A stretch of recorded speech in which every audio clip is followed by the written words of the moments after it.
Muchas gracias, Horacio, por la generosa presentación que evidentemente se explica en función de las tres pasiones que compartimos, porque la otra es la educación, evidentemente. En eso se basa la generosidad de la presentación de Horacio Sanguinetti. Efectivamente, hoy damos a conocer los resultados de un trabajo bastante peculiar sobre los efectos en los educandos de la jornada completa. Hemos seguido una cohorte, la del año 1977, aproximadamente 30 años después de su egreso.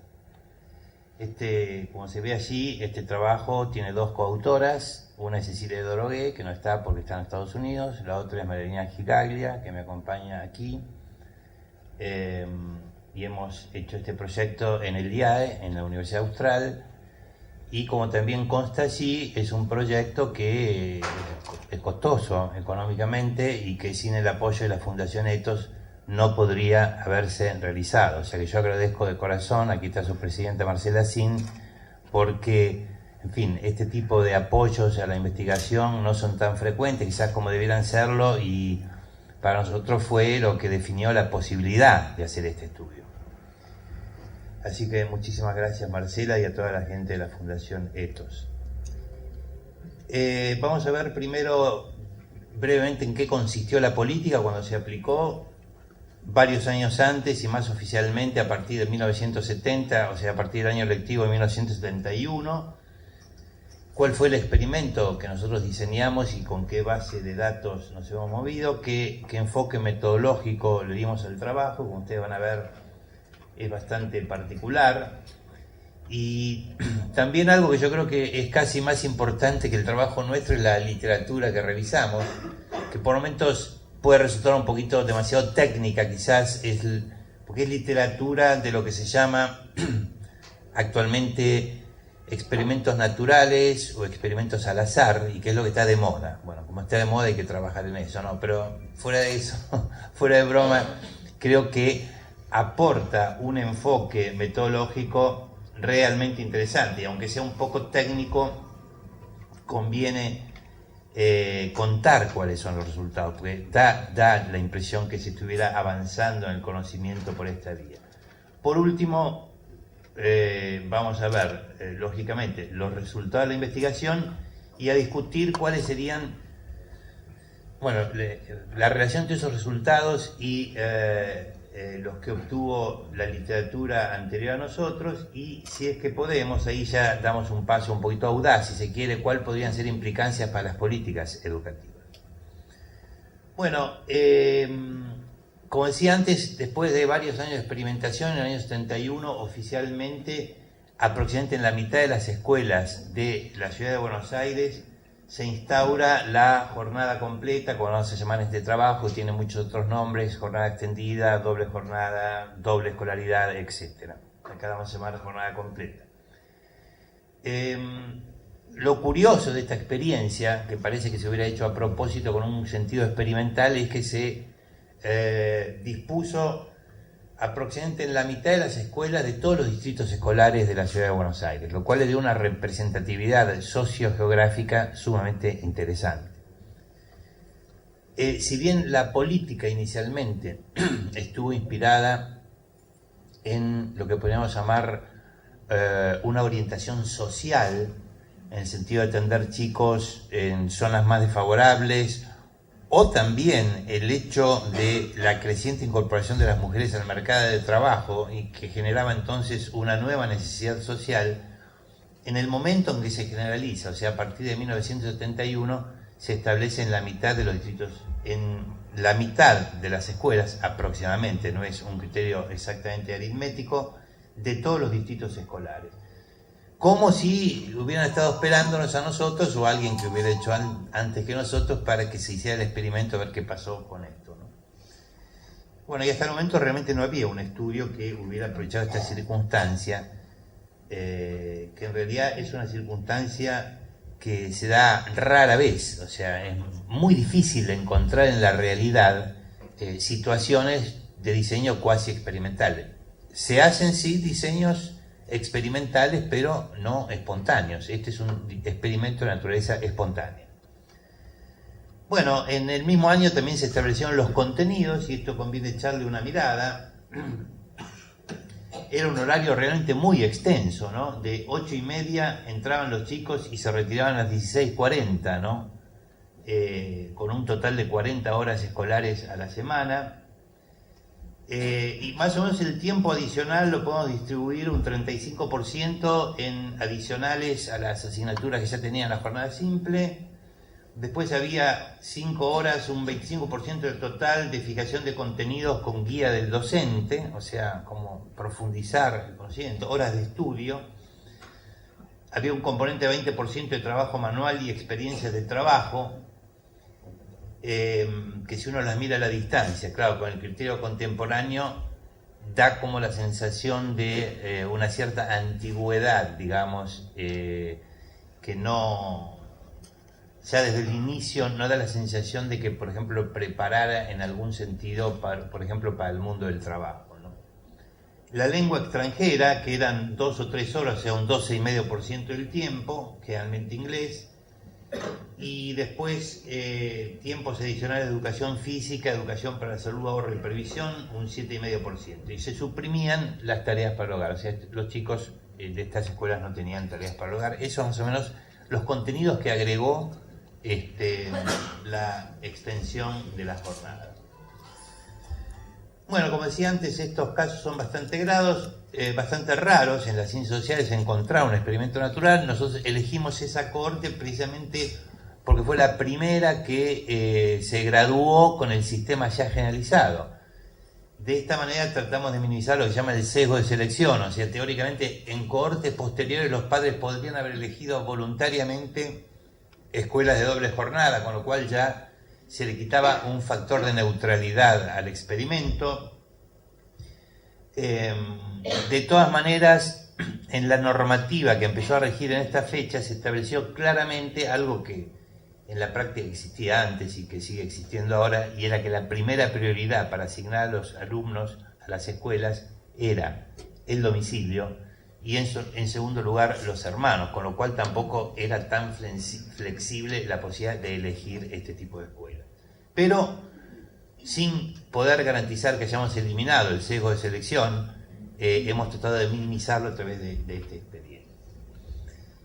Bueno, nosotros tomamos inicialmente para diseñar la muestra escuelas de distintos distritos escolares, no porque las escuelas sean relevantes en la determinación del nivel socioeconómico de los chicos, pero sí porque al usar ese procedimiento nos garantizábamos tener mayor representatividad socioeconómica. Después nosotros íbamos midiendo el nivel socioeconómico de los chicos de tal manera de obtener una muestra que fuera representativa en esta variable del nivel socioeconómico.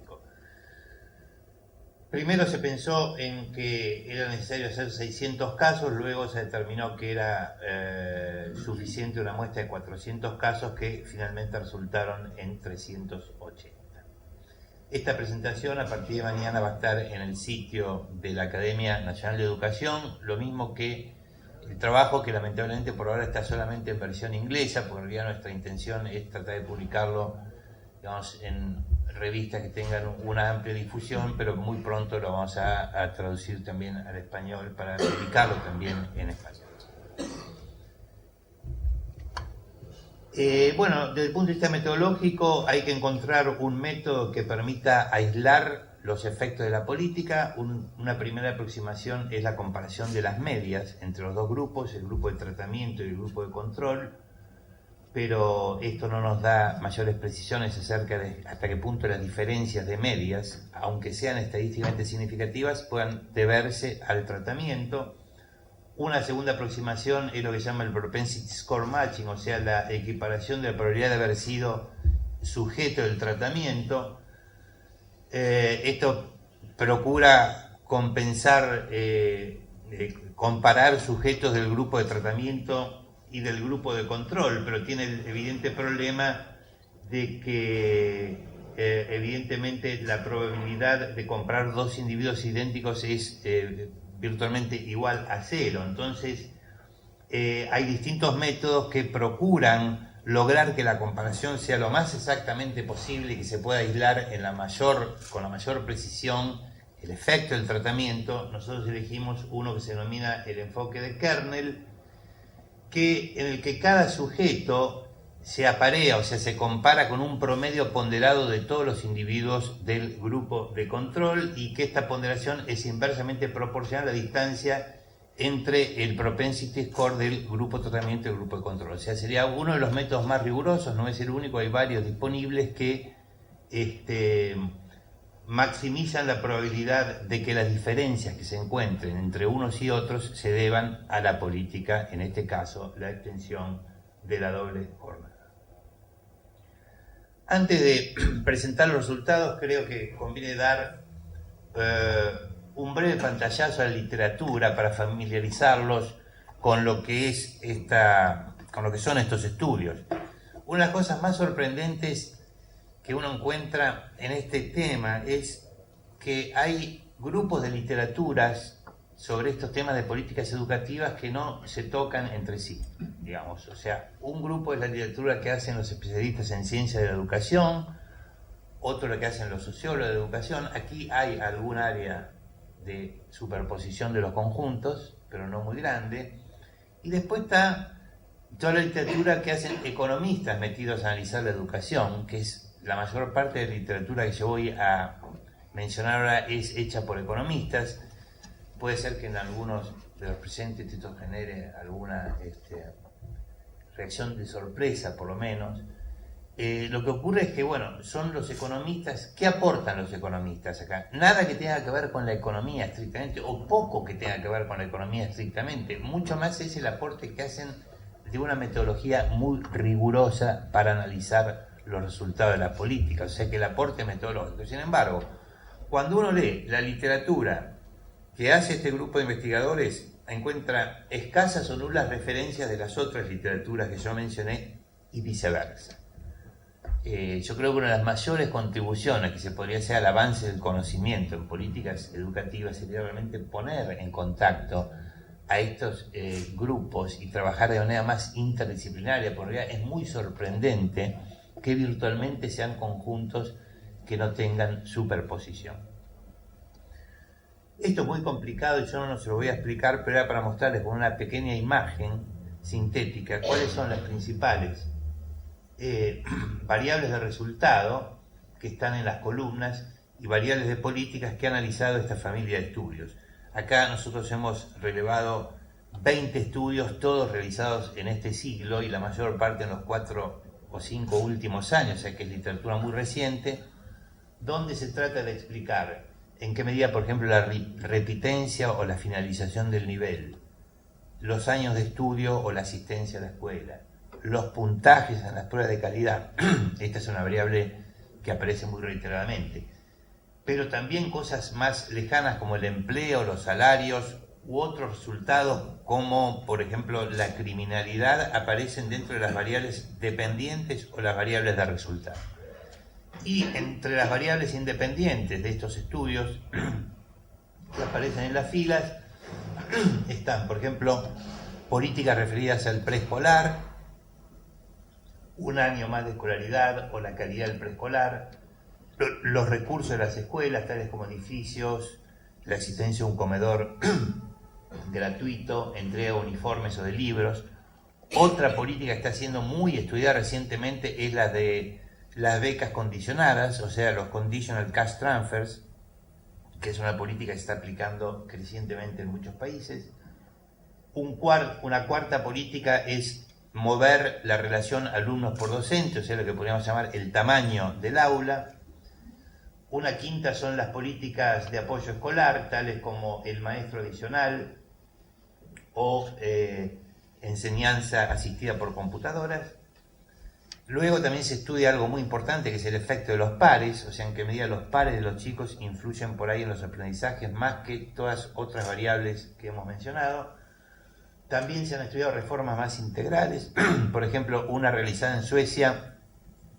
Este es uno de los estudios más conocidos que hay sobre estos temas, una reforma realizada en Suecia donde se extendió el tiempo de estudio, pero a su vez se suprimió la tradicional segmentación institucional que ha sido propia de la educación media en Europa, donde había distintos trayectos educativos. Las escuelas charters también tienen algún tipo de evaluación, programas de entrenamiento, o sea, de capacitación laboral, y por último, que sería la que más nos interesa a nosotros, más días de clase o más por año o más horas de clase.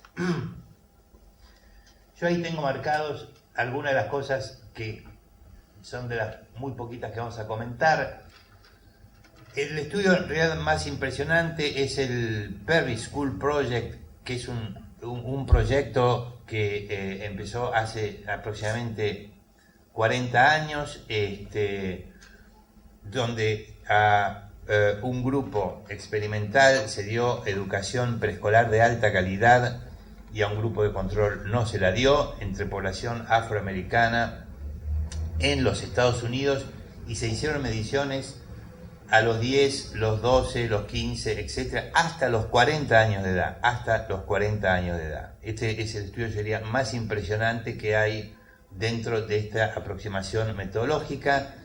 Es el que está marcado ahí en el punto 1.2, calidad, y que encontró, por ejemplo, uno de los resultados fue un aumento del 28% en la tasa de graduación de la escuela secundaria. Fíjense, la única intervención fue una educación preescolar de alta calidad.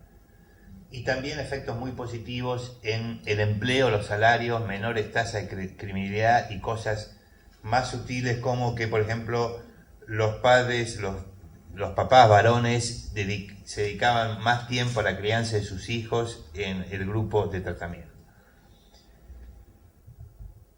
Y para no hacerlo tan largo, otra de las políticas que creo que merece una mención, que han sido medidas, porque ha sido una muy polémica, lo hablábamos con Berta Braslaski hace un rato y con María Antonia Velar, el escepticismo en su momento que había con el tamaño del aula.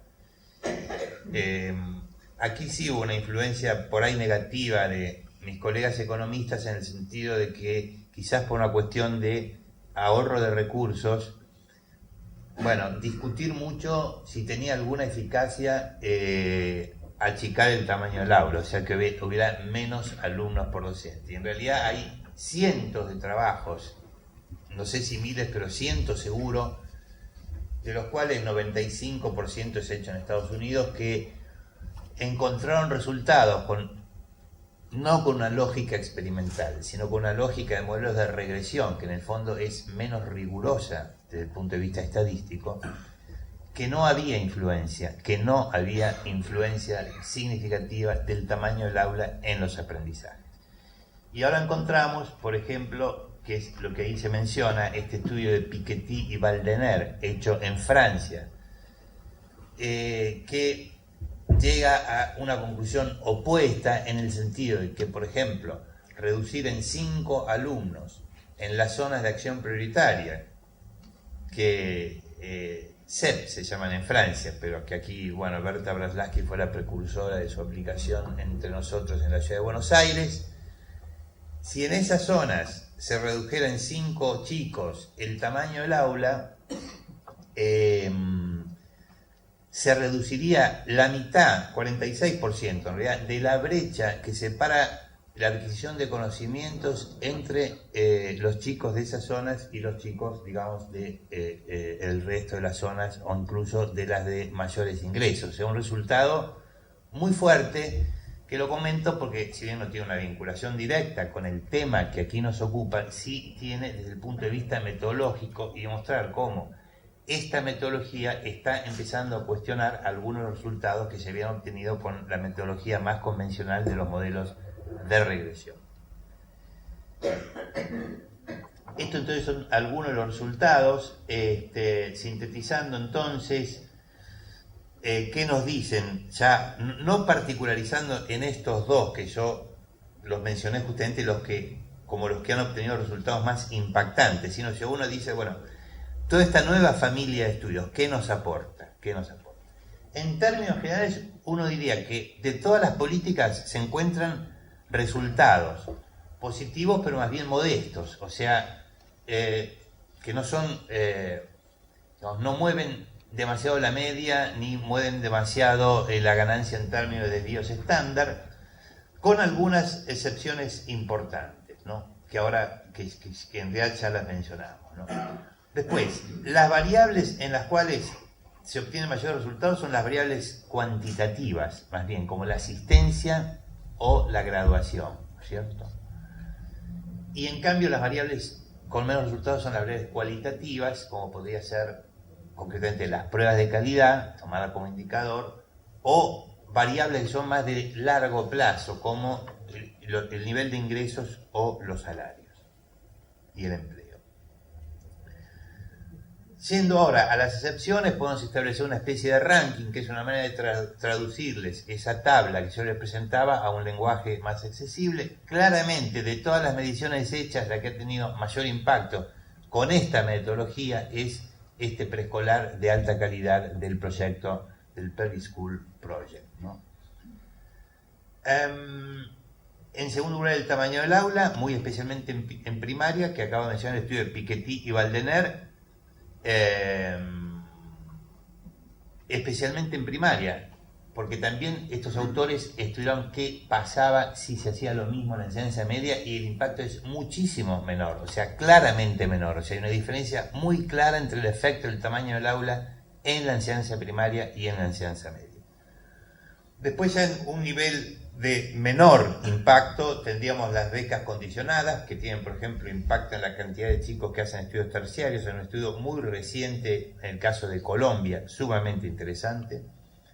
El entrenamiento y la capacitación laboral, que tiene impacto también en los ingresos, además de impactos educativos. Bueno, el free lunch, o sea, el almuerzo libre, en el caso hay un estudio de asistencia al preescolar que dio resultados bastante importantes. En cuarto lugar, ya aparecerían cuestiones tales como la edificación escolar y la cuestión del efecto de los pares. Lo pongo entre paréntesis porque en realidad hay un solo estudio que haya medido el efecto de los pares, o sea que en realidad no podemos decir demasiado. En realidad, de todas estas cosas hay pocos estudios, estamos hablando de algo que está en sus comienzos. Lo que pasa es que no puede avanzar muy rápido porque son cosas muy caras. La naturaleza brinda pocas oportunidades como esta que tuvimos nosotros con la ciudad de Buenos Aires. Y bueno, y los estudios experimentales, se imaginan, convencer a los funcionarios públicos de que, por ejemplo, cuando apliquen una política, la apliquen unas escuelas sí y otras no. Eso puede generar distintos tipos de problemas, evidentemente problemas éticos, ¿no es cierto?, de estar como experimentando con las personas. O sea que no es nada raro que este tipo de estudios avancen con bastante lentitud. Bueno, y en cuanto a las políticas con menor impacto, estaríamos mencionando el apoyo escolar, aunque hay muy pocos estudios, por eso no hay que darle una validez ni un dramatismo a esto que estoy diciendo. Lo mismo la distribución de materiales educativos. Curiosamente, las escuelas charter, en realidad hay un par de estudios, o las reformas integrales, tampoco han mostrado grandes impactos. ¿Qué sé yo? Por ejemplo, una reforma integral educativa, ¿cuánto mueve los test en las pruebas de calidad? Y los mueve 0.2 del desvío estándar, digamos, ¿no? Son, digamos, variaciones realmente muy pequeñas en función de la batería de insumos aplicados. O sea que por eso sería importante que todas estas cosas se dialogaran y discutieran con expertos en políticas educativas en otros ámbitos también, porque como que si no quedan circunscritas a un ámbito donde casi predomina más la pasión por lo metodológico que la pasión por ver, bueno, qué significa eso o cómo se traduce desde el punto de vista de las políticas. Y después, puntualizando un poco más en la cuestión de la extensión del año escolar, porque tiene directa relación en algún sentido con nuestro trabajo, hemos encontrado solamente 3 estudios realizados con esta metodología, uno en Maryland con una metodología ingeniosa porque estudiaron los años de nevadas. Como en los años de nevadas hubo bastante menos días de clase, o sea, una especie de acortamiento natural del año escolar, si eso había tenido o no impactos, y los impactos fueron, sí, efectivamente hubo un impacto negativo, pero muy insignificante, entre el 1 y el 2%. Después, este estudio que sigue es mucho más importante de ley para Chile, porque ahí hubo un aumento en algunas escuelas de 955 a 1216 horas en la escuela media. O sea, esta es una reforma más importante, nada que ver con las nevadas. Bueno, y el impacto es muy pequeño, ¿no? De muy pocos puntos de aumento en los resultados en la prueba de calidad, o sea, un impacto realmente muy pequeño. Y el último de Pischke en Alemania, que en realidad no es exactamente una metodología de experimento natural. En Alemania, donde el año escolar curiosamente era corto, decidió alargarse y se aplicó diferencialmente por estados. Entonces ahí lo que Pischke encontró fue un impacto negativo en la repitencia, pero no en el empleo o en los ingresos futuros. O sea, el alargamiento tuvo un impacto positivo. Lo que tuvo, ahí dice negativo, porque en realidad en algunos estados se incorporaron más tardíamente a la política de alargar el año escolar. Y el impacto fue más fuerte en estudiantes de menor nivel socioeconómico. Esto se nota también en muchos otros estudios. Bueno, vamos entonces ahora a mencionar algunos de los principales resultados que hemos obtenido. Primero, desde el punto de vista de la diferencia de medias entre el grupo de tratamiento y el de control. Medias significativas al 1% es la conclusión de la escuela media, la frecuencia de los cambios laborales, que no tiene mucho que ver con esto, pero bueno, nosotros reportamos los resultados, aunque por ahí no sean del interés central nuestro. Significativas al 5%, o sea, un poquito menos significativas desde el punto de vista estadístico, el conocimiento de una segunda lengua. Recordemos que había 2 a 3 horas semanales. El tener un trabajo relacionado con la carrera durante los estudios, el año de interrupción del segundo estudio terciario, en este caso la influencia era negativa. Cuando ponemos signos positivos, que queremos decir efectos favorables de la doble jornada. Cuando ponemos signos negativos, no hablamos del sentido estadístico, sino de si fue favorable o no el impacto de la doble jornada. El nivel educativo del cónyuge. Y por último, significativas al 10%, la posibilidad de concluir un segundo estudio terciario, el mayor nivel alcanzado en estudio de posgrado. En el caso de desempleo, el impacto era negativo y también alguna relación positiva con el nivel socioeconómico actual, o sea que a mayor nivel socioeconómico original, mayor nivel, digamos, socioeconómico actual, sí se había hecho la doble jornada.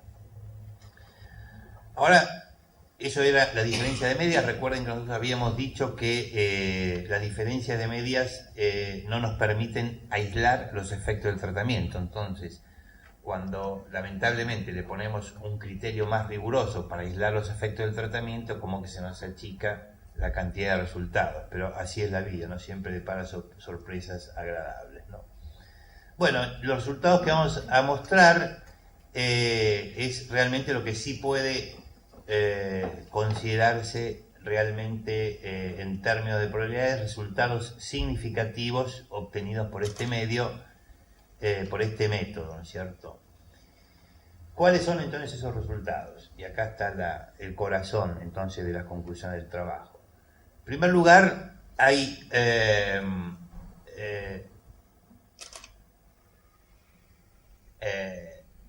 un impacto del 21% en los resultados en la graduación secundaria. Tengan en la memoria que nosotros dijimos que el estudio de experimental también de la escuela del preescolar de alta calidad había producido un impacto de un aumento del 26% en la graduación secundaria, o sea que de alguna manera hay un orden de magnitud entre ambos, ¿no? Yo creo que este quizás es el principal resultado que se ha obtenido en este estudio, por lo menos en el sentido de efectos positivos de la doble jornada, no es menor. En segundo lugar, ya empieza de golpe, así es la investigación, no encuentro resultados, se entusiasma, después el siguiente resultado viene en un sentido negativo. Por ejemplo, la graduación a tiempo en el primer estudio terciario es negativa, o sea, da negativa el impacto de la doble jornada. La realización de un segundo estudio terciario, en cambio, sí da positiva. La graduación a tiempo en el segundo estudio terciario también da positiva. Y la graduación en el posgrado, en cambio, es negativa. O sea, como ustedes ven, el único resultado bastante concluyente es el de la escuela media. En los estudios terciarios, ya sean de grado o de posgrado, aparecen resultados con distintos signos, o sea que no hay una conclusión clara que pueda establecerse al respecto, como sí se la puede establecer respecto de la escuela media.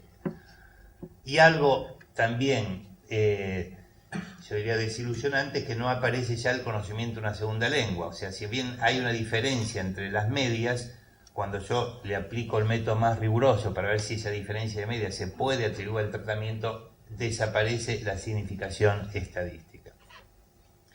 Y ahora vemos brevemente entonces los resultados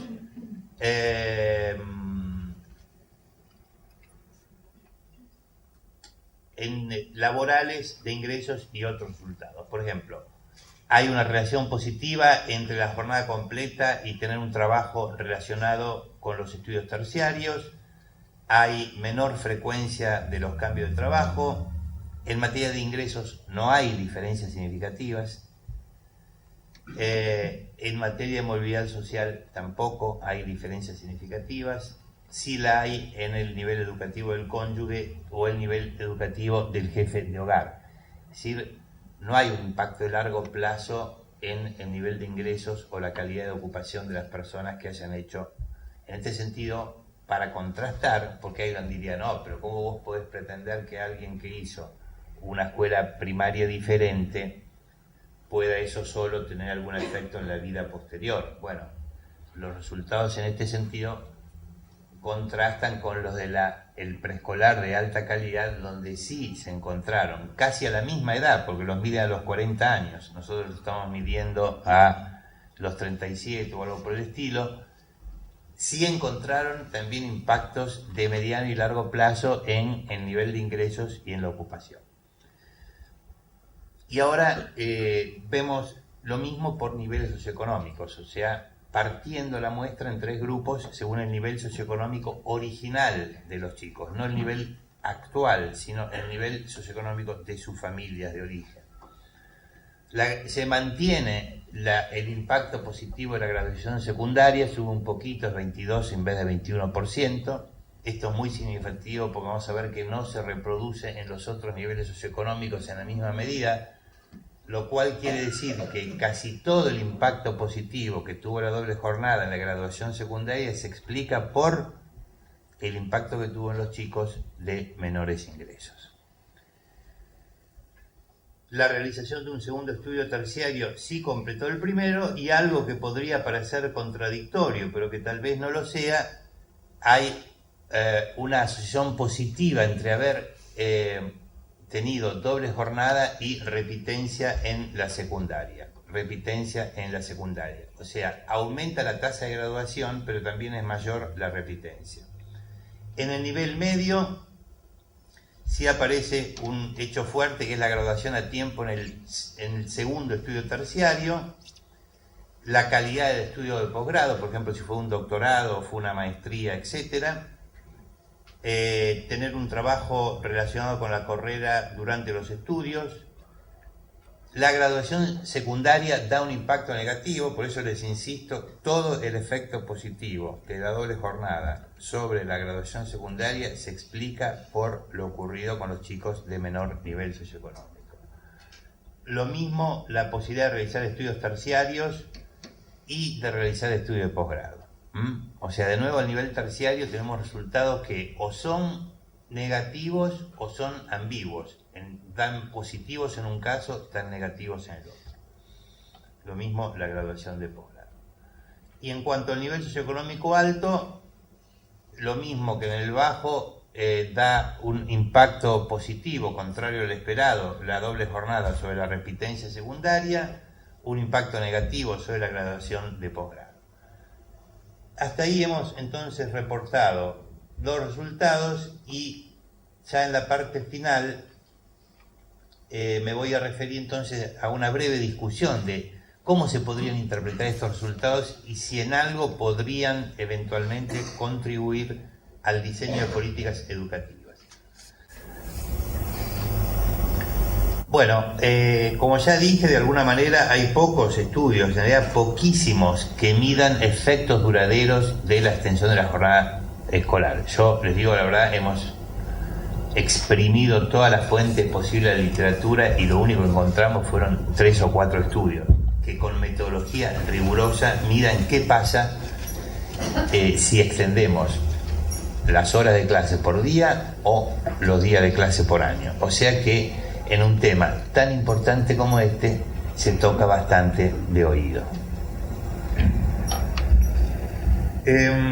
Bueno, yo creo que los resultados que nosotros obtuvimos están bastante a tono con el reporte de literatura que hemos hecho, en sentido que tenemos efectos positivos, como casi todas las políticas estudiadas, ya sea sobre los aprendizajes, sobre la graduación, etc.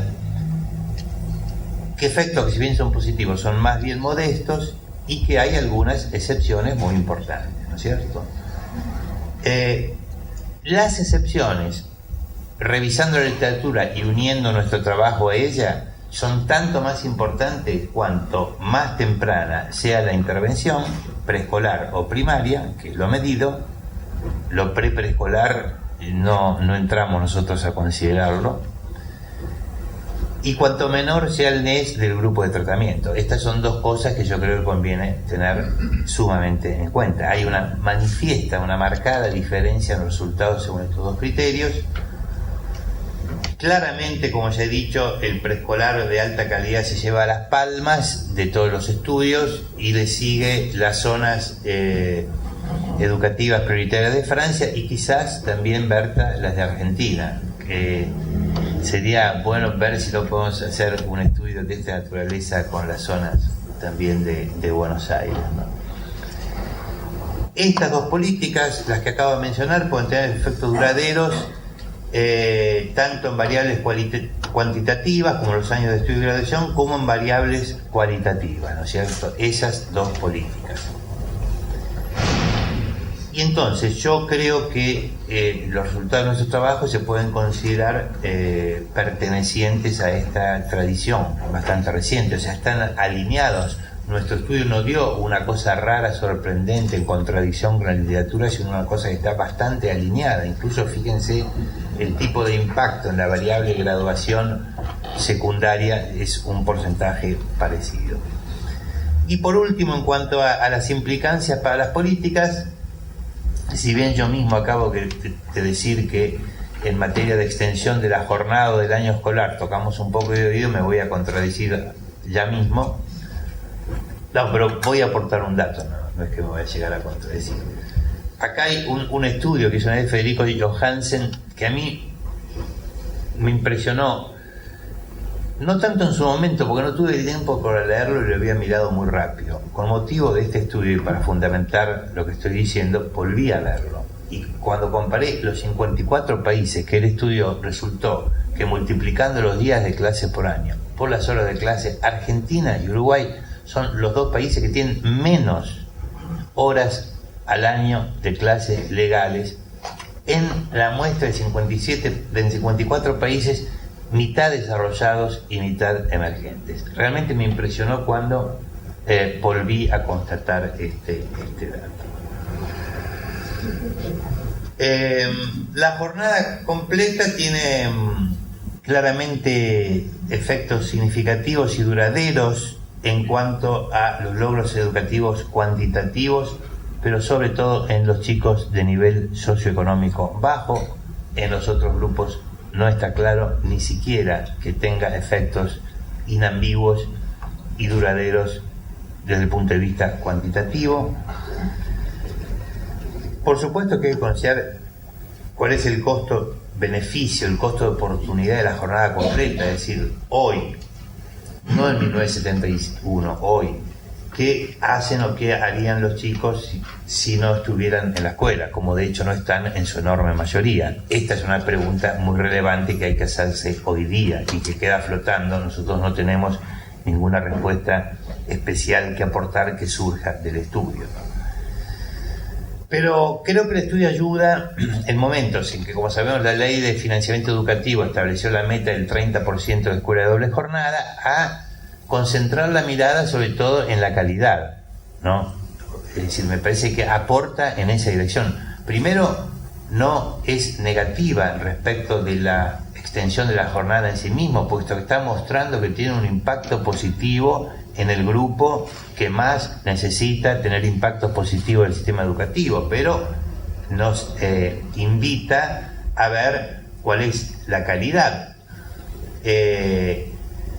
¿Por qué digo esto? Fíjense que lo único medible de calidad, en un sentido amplio de la palabra, que nosotros deberíamos haber medido era la cuestión de la segunda lengua. Es decir, si algo le debería haber dado a los chicos como efecto duradero el haber hecho la jornada completa era la segunda lengua, y sin embargo no encontramos al respecto ninguna diferencia significativa. Entonces me parece que es y lo mismo el hecho de que no haya efectos duraderos, que ya en nivel terciario aparezcan resultados contradictorios, y dado que aparecen resultados contradictorios en el nivel terciario, después no se traduzca en beneficios sobre el mercado de trabajo, por lo menos deja marcado como pregunta, bueno, ¿cuál fue la calidad de los conocimientos impartidos y adquiridos en las escuelas de jornada completa? Es decir, obliga,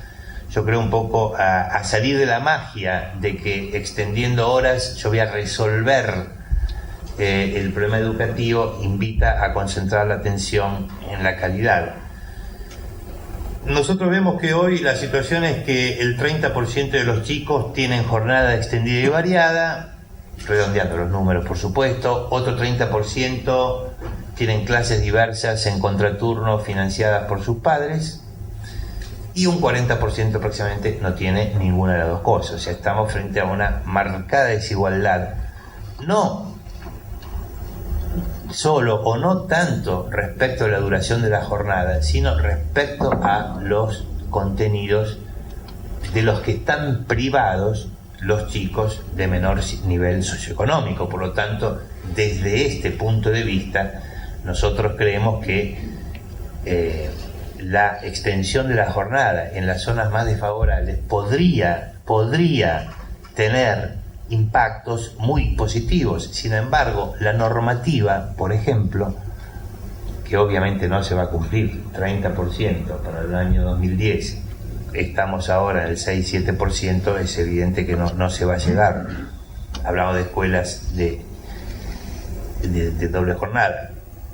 Entonces, pero la normativa no establece que empiecen a establecerse prioritariamente en las zonas más desfavorables. Esto no está puesto en la normativa, cosa que evidentemente sería elemental que sí estuviera, sobre todo por lo que acabamos de ver, que es así donde uno puede llegar a tener mayor impacto, ¿no?